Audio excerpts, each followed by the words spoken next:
Locked On Bears, your daily Chicago Bears podcast. Part of the Locked On Podcast Network, your team every day.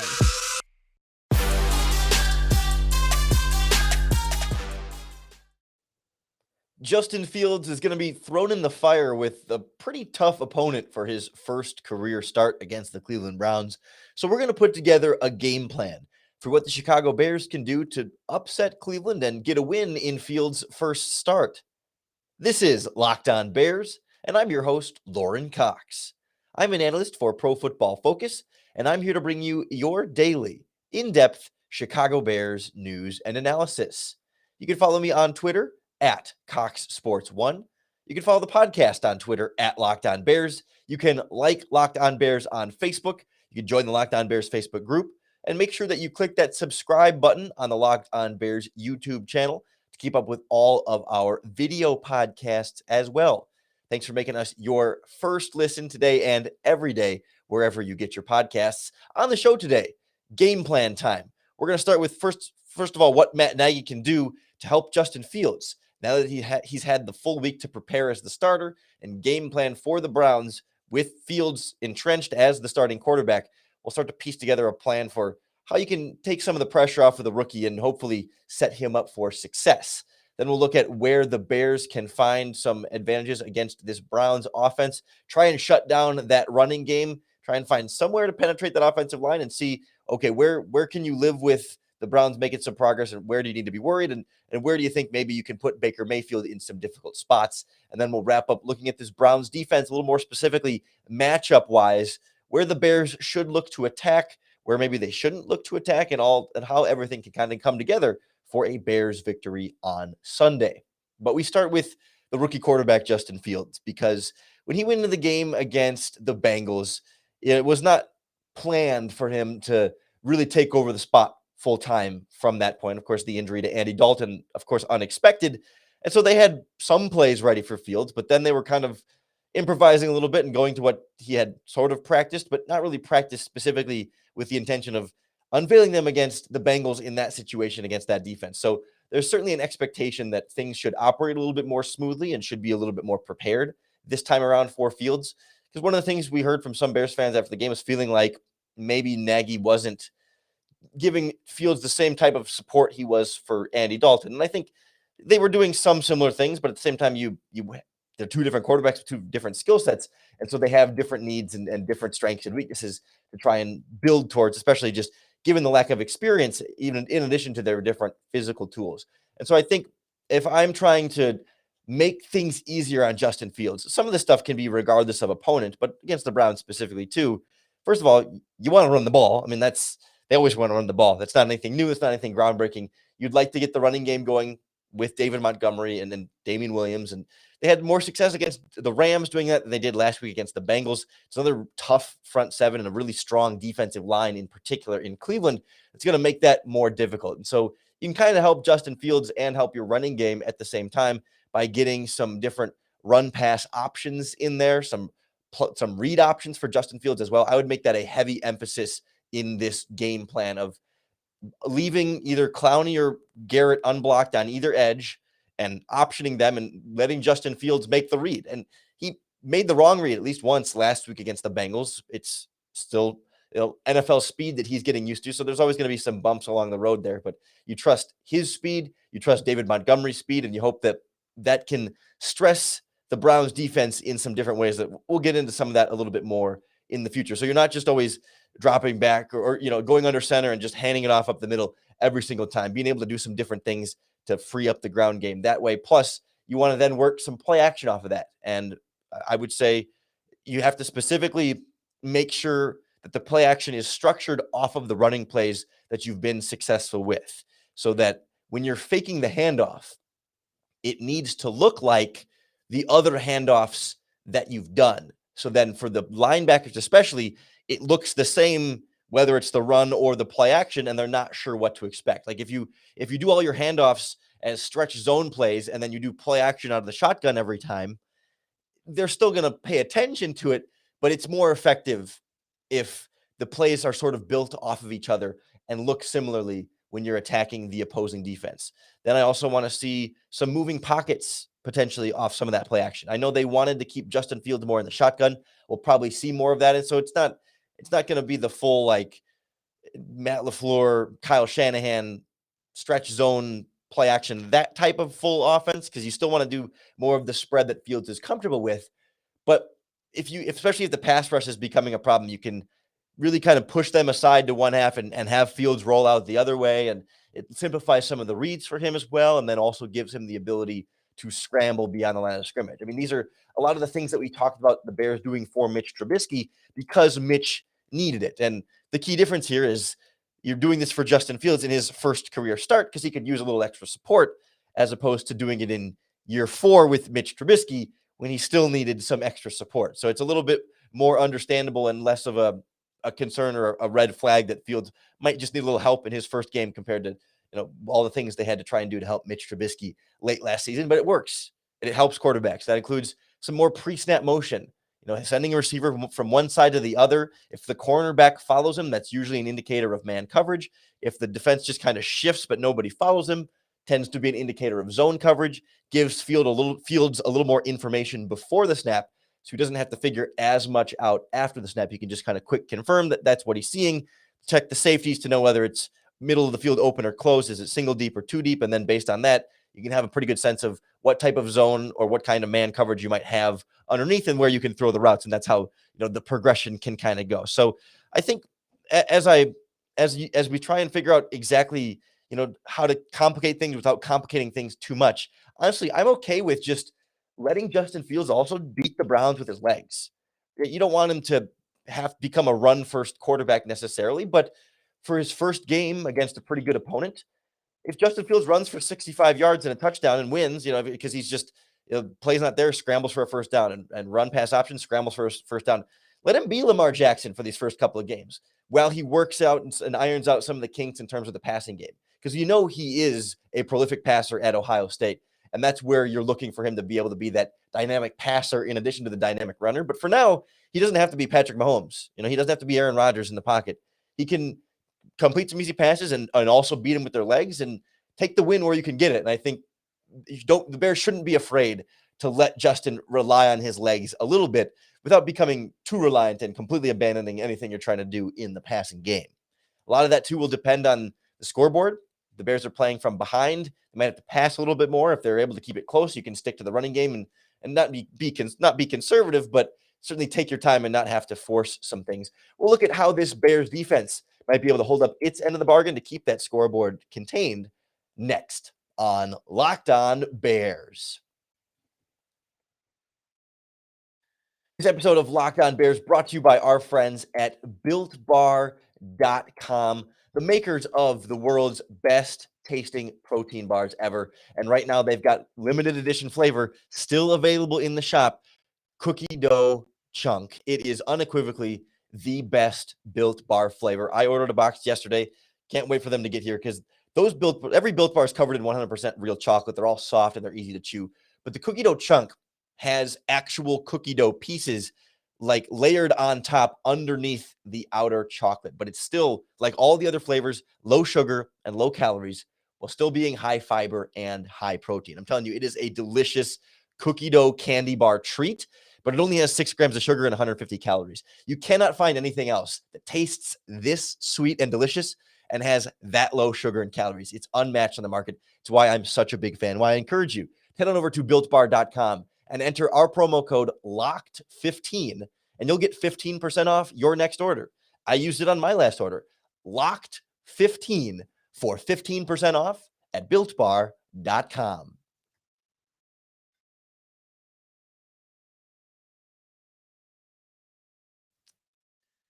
This Browns offense has put up points through 2 games against the Chiefs and the Texans. And, they've gotten into some shootouts, and we'll get into the Browns defense a little bit later on here. But that's been without Odell Beckham Jr., who's expected to play this week against the Bears. It was with Jarvis Landry, who's now out against the Bears. But neither one of them has been their leading receivers. They've been able to really kind of spread the ball around quite a bit and challenge opposing defenses in quite some ways. So first and foremost, I'm curious to see how the Bears choose to handle Odell Beckham Jr., because we all know Jalen Johnson has played out of his mind, just lights out, shut down cornerback through 2 weeks. But is he ready to truly, the term they use is shadow coverage, Odell Beckham Jr. And that means follow him around and line up across from him any play, left, right, slot, backfield. I mean, follow him around and you are his shadow. That's shadow coverage.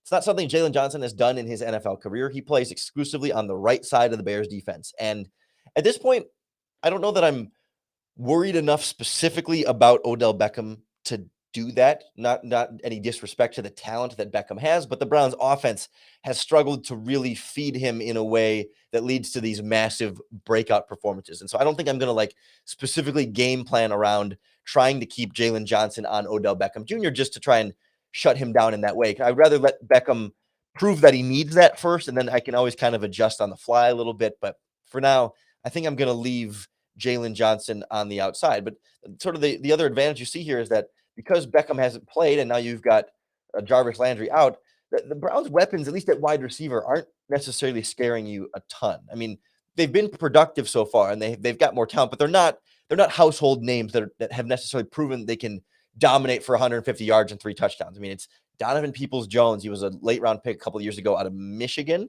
They got Anthony Schwartz as their rookie 3rd round pick, Rashard Higgins in there as well. I mean, they're fine players. They're drafted and developed them, and they're fine, but they're not dynamic, game-changing players. So to some extent, you know, as much as the Bears cornerbacks have struggled, I'm kind of willing to see how it goes with these Bears cornerbacks and see if those matchups can't even out a little bit more for the Bears on the back end. And that's why I think you focus in first and foremost on this Cleveland Browns running game. Last week, Matt Nagy said they were all in on stopping Joe Mixon and making Joe Burrow beat them. Baker Mayfield is better than Joe Burrow, but it's the Browns wide receivers that I have more questions about and more confidence in stopping. And so, you know, it's a little bit different when it's Nick Chubb and Kareem Hunt. You know, you can't just focus on one running back, but shutting down the running game, especially, I think will be critical. And helps too that Matt Nagy coached Kareem Hunt, knows him pretty well. Will know, I think, not that there's going to be some fatal flaw, weakness that the Bears can just exploit and, you know, shut him down automatically by knowing this one weird trick the doctors hate, you know, but it does, you kind of know what he prefers and where his tendencies are and maybe mistakes he might make along the way there. So I think we've seen defensive coordinator Sean Desai be more inclined to have that safety line up in the box and then roll back to the 2 deep coverages. That was some of what they implemented the last couple of weeks to have some success stopping the running game and still being able to have that outer shell to keep the deep passes a little bit more reined in. So I would expect more of that. But at the same time, I mean, I could see doing more single deep and saying, all right, let these lesser known Browns wide receivers consistently beat us on the outside. I mean, I'm more concerned about Duke Shelley in the slot, but middle of the field safety can help the slot more so than he can help the outside cornerback. So it's really Kindle Vildor that I'm looking to step up a little bit against maybe some slightly lesser wide receivers in this matchup and give them more flexibility to load up the middle of the field a little bit more and try and help out in the slot, help out in the tight ends, and help out against this running game. Because I really just think it's going to take some time for those wide receivers to get open. And so then, you know, Baker Mayfield's been a quarterback that has held onto the ball a little bit longer than Joe Burrow last week. He's a lot less of that quick passing offense for the Browns because their offensive line plays so well. They've got a lot of talented linemen.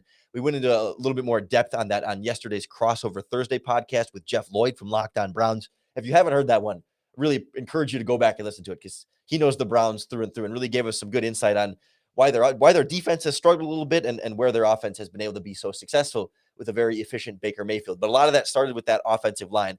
I think if there's 1 or 2 areas that I would look to exploit on that offensive line, the right guard Wyatt Teller is probably the weak link, but still a pretty solid offensive lineman. It's just a really good line around him. So I'm looking for Akeem Hicks to get some penetration there, specifically in that right guard matchup that he typically lines up against.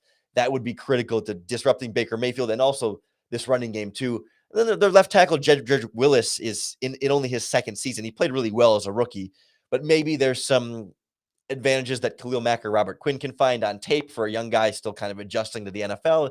And for me, it just feels like this is a game where you need your defensive front 7 talent to be the more talented group. Right? A lot of times opposing offenses will just get rid of the ball so quickly that Khalil Mack can't get home or Akeem Hicks can't get home or Robert Quinn to try and neutralize the Bears defense. But I think you're going to see the Browns trust their offensive line against these Bears pass rush and say, our blockers are better than your rushers. And given the money and the pedigree, the prestige in this Bears front seven, now's the time to prove it. Step up and earn that paycheck a little bit, defend your reputation, and be disruptive when they're going to give you some time to be able to get to the quarterback and create that disruption. I think I'm most worried then about the Browns tight ends. I mentioned it briefly earlier that David Njoku is their leading receiver this year, and their leading catch person with the most catches is Austin Hooper, their other tight end. They like to go in that 12 personnel, 2 tight end looks.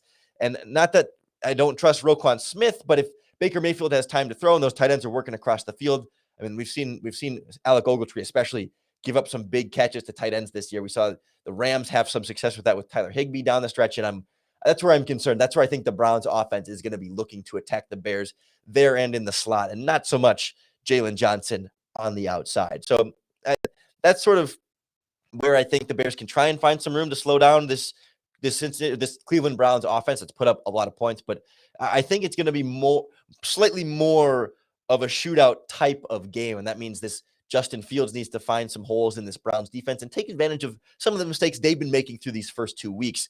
We'll find some ways to maybe confuse them a little bit without confusing Justin Fields next on Locked On Bears.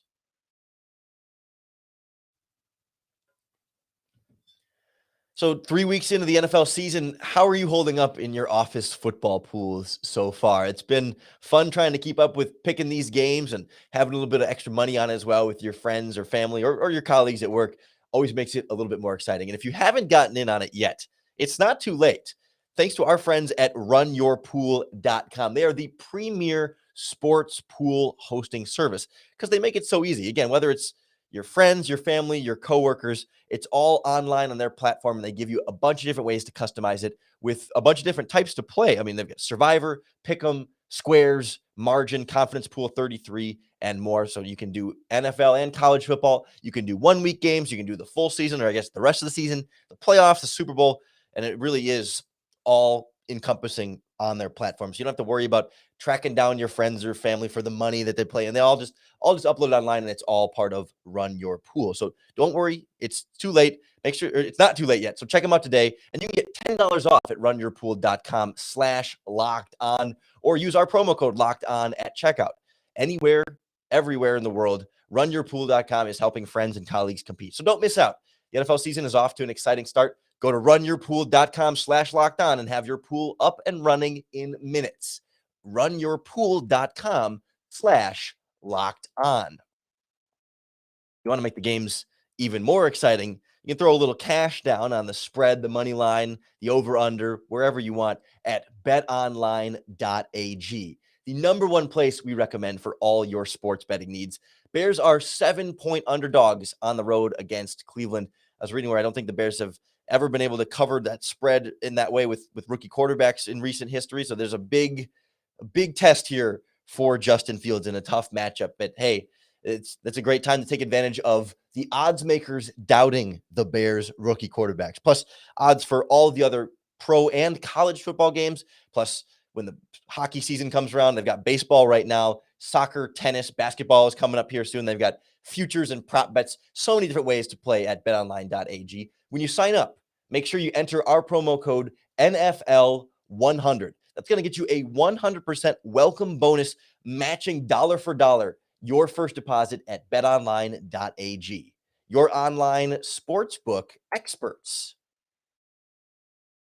I'm never going to claim to be an expert in perfectly game planning for every Bears opponent. And I should have got that disclaimer in here earlier that these are all ideas for things the Bears could try to be successful against the Browns. But if there was a magic formula to beat any team, they would do it. And I certainly do not have all of the answers. But I think when I look at this Cleveland Browns defense, they've added a lot of great pieces. And I really like the way that Jeff Lloyd broke this down for us on yesterday's Crossover Thursday podcast. I hate to bring it up again, but it really did a good job of showing here's where all the pieces are, but here's why they haven't quite meshed together perfectly just yet. It's been communication and understanding what guys' strengths and weaknesses are and how those sort of all fit together. And so if I'm the Bears, I'm going to try and challenge their communication in as many ways as I can. And I think in the passing game, that means a lot of crossing routes that start on one side of the field, cross the middle of the field, and go over to the other side. And the good news is this was already part of the Bears' game plan last week against the Bengals. A lot of Justin Fields plays, if you go back and watch the tape, are breaking over and across the middle. He ends up throwing mostly to the sidelines and not over the middle, but letting those plays develop and then finding him downfield was working quite well for him last week. But the key is that when the Browns are in zone coverage, or anytime there's any zone defenders, even if there's man underneath it, you want to run routes where it's not just going to be the same player versus the same receiver in the same zone, right? If you're in a cover 3 where you just kind of have the sideline vertically, don't just run a deep out. That's just one corner and one receiver, and he never has to communicate and plan that with other players. Not that you're going to do this every single time, but the more you can have players running through multiple zones and having a player have to say, okay, you have to take this guy and I'm going to take this guy, and make sure that they both know on that play who they're supposed to take. And sometimes in zone, you have different responsibilities versus when you're supposed to stay with them and leave your zone and when you're supposed to pass it off. And that's where you got to challenge this Browns defense to make sure they know their rules of this scheme and they know their teammates and who's supposed to do what as often as you can. And so you really just, it's a way to complicate it for the Browns defense without complicating it so much for Justin Fields. And I think you can do some of that same with the run pass options, where again, you're putting the linebackers and the cornerback and the safeties in a position to say, is this a run or is this a pass? And then Fields can just read one guy and decide whether to hand it off or throw it. I'd like to see more of that. We didn't see enough of that last week with Justin Fields when he came in place of Andy Dalton. More of that from Fields, I think, would help, again, challenge that communication and those responsibilities of these Browns defenders to know exactly where they're supposed to go. Plus, get some more misdirection going in the running game, especially. Different guy, some split zone with blockers going one direction and runners going the other way. Maybe some counter bash for Fields with a read option where the pulling blockers are going with Fields and not the running back. And so the linebackers don't know who to follow, right? There's some ways to complicate it for the defense without complicating it for Justin Fields. Because we saw last week against the Bengals, in the passing game at least, they kind of did it like Sean McVay did for Jared Goff with the Rams, where you make it look formationally pretty similar for Fields every time. It was almost always one receiver on one side, 3 receivers on the other side. It's 11 personnel, 1 running back, 1 tight end. Oftentimes the tight end was a single receiver to that side to have a big option there. And so then Fields doesn't have to think about where different guys are going to be. He knows the same starting point every time and can work the routes based on that and based on the coverage. And when you have 3 receivers to a side, it'll also challenge how defenses will line up in certain coverages that wouldn't normally put 3 cornerbacks or 3 defensive backs all to that same side. So it can force a safety to come down and the slot, and then it becomes easier for him to read what the defense is doing when he has 3 trips to one side. It's part of how Matt Nagy can make that easier on Justin Fields. Now, then it looks the same every time for the Rams, so they don't have to necessarily wonder as much, but then they do have to wonder, the routes are always going to look differently when they come out of there, and you can make the same plays, like the same formation, look a lot of different plays coming out of that, in a way that you can even get the same routes, but coming from different receivers in the same spots, right? So you make it look as similar as possible, but just rearrange exactly who's running where on each play so the defense never quite catches on to what you're doing. But Fields has the advantage to know, okay, here's my guys, here's where they're going to end up. They're just going to get there in different paths every single time. And so I think the Bears can find some plus matchups that way in the secondary. Believe it or not, we've seen the Chiefs and the Texans in the first 2 weeks really throw a lot at Denzel Ward. He was their first round pick a couple of years ago and has played really well in the NFL, but for whatever reason, he's had a little bit of a struggle to start this season. So I would look for the Bears to try and get, Allen Robinson, Darnell Mooney on the outside, maybe a double move in there. Just take advantage of having 2 really good route runners if there's a cornerback that's struggling a little bit with that. Plus, you've got a rookie, Greg Newsome from Northwestern on the other side. Hasn't been challenged that much to this point in the season, but I would. I'd look to test the rookie a little bit, and if he passes, but might as well test him and at least see what you're dealing with on that side of the secondary. Their new safety, John Johnson, has struggled a little bit too since he came over from the Los Angeles Rams scheme. He hasn't adjusted perfectly yet. Again, some of that communication that we're talking about. I think for the Bears offense, I'm more so concerned about the trenches again, and the offensive line. It's going to be a recurring theme here, but the Browns have a really, really strong defensive line. You got Myles Garrett and Jadeveon Clowney on the outside, and then, of course, across the middle, you've got guys like Malik Jackson and Malik McDowell, and they've got Andrew Billings and some depth in there as well. Big physical defensive linemen are going to be hard to run against, and they're going to be able to get some push on the interior with the pass rush. And so I think that has made Browns linebackers have an easier time stopping the run as well. Because even if Malik McDowell or Malik Jackson's not making the big tackle in the penetration, they're just holding blocks really well. So these linebackers can flow and attack and get after David Montgomery. And as we've seen the Bears' interior offensive line struggle a little bit the last couple of weeks with, again, physically strong Bengals interior and then Aaron Donald in week 1, I've got some concerns with that being a tough matchup. And you really need those 3 guys on the interior in particular. They've been playing together longer. They're young. They're developing. They're taking these next steps. They need to take the next steps, I guess, is what we're expecting. And now would be a good week with a pretty tough matchup there. And I don't want to overlook Garrett and Clowney on the edges, and certainly don't be fooled by the fact that Garrett has 1 sack and Clowney has 0. They've still been getting pressure on the tackles, and you're going to need another strong game from Jason Peters. You're going to need Jermaine Ifedi to keep holding up as well, but interior has been more of an issue than maybe we thought it would be. So then that's why you come back to the play action to neutralize some of the pass rush. You come back to some of the moving pockets to make the offensive line's job easier. It should then give Fields more time. It should make the blockers have a little less trouble. Plus, you can work Justin Fields' mobility in there to try and, again, take away some of that pass rushing. In fact, just ball security, pocket presence is an area Fields is going to continue to grow in. And this will be a very big challenge for him. It'll be a big challenge for the Bears. That's why that game plan is going to be so important, and why we're trying to give him some tips here along the way. For Matt Nagy, who I'm sure listens every single day to the podcast, Sean Desai, Ryan Pace, all big fans of Locked On Bears, just like you know. But I do appreciate you for tuning in and listening along with us. I really thank you for making Locked On Bears your first listen every single day. I hope that you're subscribed to keep up with all of our daily, in-depth Chicago Bears news and analysis, because the podcast is free and available on all platforms, including our YouTube channel. Really love all the comments we get on our YouTube videos. The likes, the shares really help us out quite a bit. Builds a little bit of a community, I think, around this podcast and around the Chicago Bears, the team all of us are following closely, the team you love to root for, the team that we're excited to see what Justin Fields does on Sunday. It'll be interesting how Cleveland, welcomes him back home to the Ohio State area, but without rooting for him too much. But I think more than anything, they're going to need you at home, making sure that you're standing up strong and you're ready to bear down.